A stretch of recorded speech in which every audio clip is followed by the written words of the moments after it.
నెలలు అవుతుందిగా చెప్పిన హామీలన్నీ నెరవేర్చారా? నెరవేర్చలేదు. నేను అచ్చెన్నాయుడు గారు 60% హామీలు నెరవేర్చామంటున్నారు. వచ్చే నెలలో ఇది రైతు భరోసా ఇస్తానంట. ఇంక తెలియదు. రోజులు బట్టి మనం చూస్తున్నాం మిర్చి రైతులు ధర్నాలు గట్టా చేస్తున్నారు, మద్దతు ధర లేదని చెప్పి. కానీ ప్రభుత్వం ఏంటంటే గత ప్రభుత్వం కన్నా మేమే ఎక్కువ మద్దతు ధర ఇచ్చామంటున్నారు కదా, నిజంగానే ఇప్పుడు రైతులందరూ ఆనందంగా ఉన్నారు.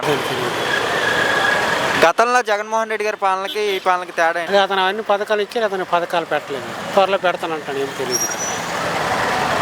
గతంలో ఆరోగ్యశ్రీ పథకం పేద ప్రజలకు అందుబాటులో ఉండేది, 25 లక్షలు చేశామని చెప్పి జగన్మోహన్ రెడ్డి ఆ రోజు అన్నాడు. ఈ రోజు ఈ ప్రభుత్వం మా చేతిలో ప్రైవేటీకరణం చేశామని చెప్పి అంటున్నారు. నిజంగా ప్రైవేటీకరణ చేశారా ప్రభుత్వం ఆరోగ్యశ్రీ?